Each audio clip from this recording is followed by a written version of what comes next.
wait. Yeah, just a vlog about the driving industry, really. A bit quiet, so I'll make a vlog. Apparently we're in a current driver shortage. Now this driver shortage started around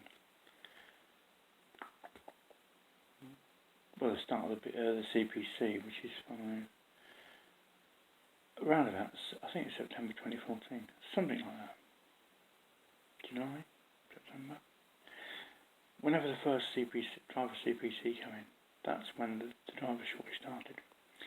Because you had a scenario when if the driver CPC had not come in when it did, let's just say a driver had been driving for 35 years, 40 years, and they've got 3 years left on their driving before they retire, right? They've either got to decide to pay 5 days for about 350 quid or whatever it was, yeah, to get this driver CPC to give them another 5 years, of which they may have only needed 3 years, but they couldn't do the 3 years without paying for the 5. And many thought, well, what's the point? I'll just retire early. Right? So all that experience came out of the industry for those that did.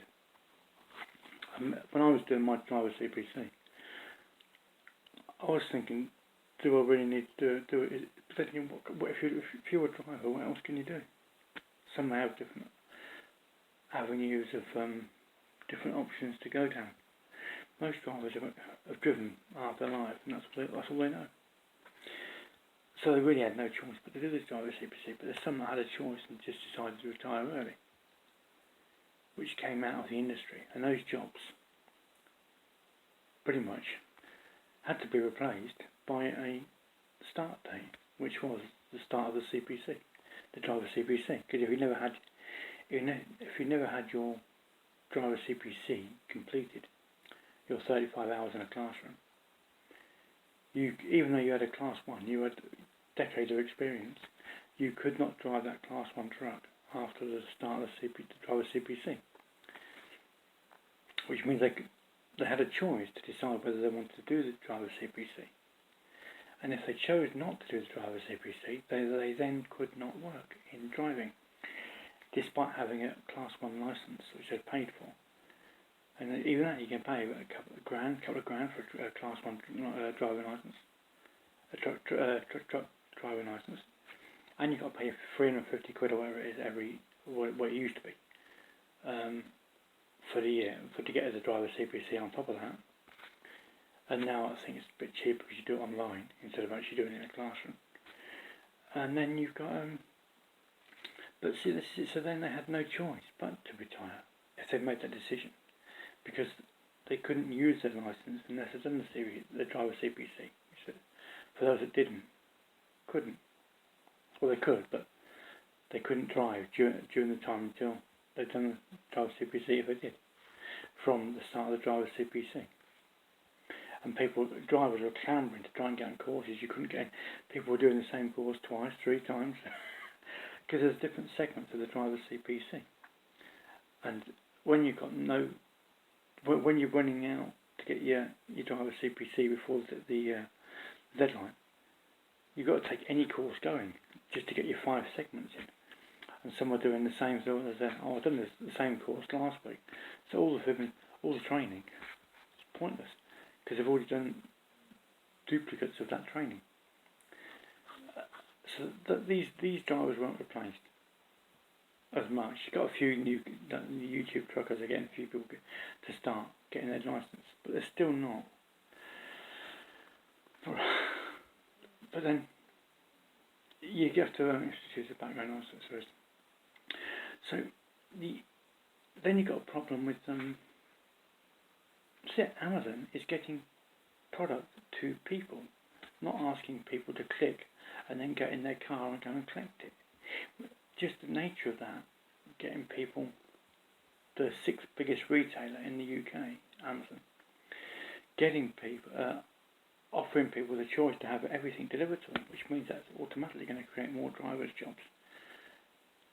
And there isn't enough drivers already, if that's the case. The driver CPC situation caused a bit of that. Then you've got this, which has accelerated it, if you want to go down that route. And then we've got driverless vehicles, which have been at driverless Volvo Veras, which have been about since 2018.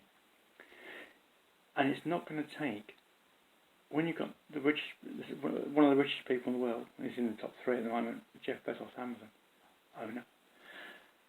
When you've got one of the richest people in the world, and his warehouses are only one junction like down the motorway, one junction down the motorway, one junction, and they're right next to the motorway, which means you could put a slip road in through driverless trucks. It's not going to take as long as drivers when they had the paper tacho was 2006. It went from paper tacho to digitacho from a round paper disc to a digicard, in 2006, and we're now 2021, so that's 15 years. Most vehicles now, you won't see very rarely see a paper tacho now, a 15-year-old truck. So it's not going to take the driving industry 15 years to go from 2018 driverless trucks to 15 years from now, from 2018, which is 2033. Yeah, we're going to be completely driverless in 10 years. I reckon 10 years. And that's where we're going to get to. And then you've got millions of drivers unemployed, and they're going to do what? What can they do? It's going to be absolute chaos for drivers.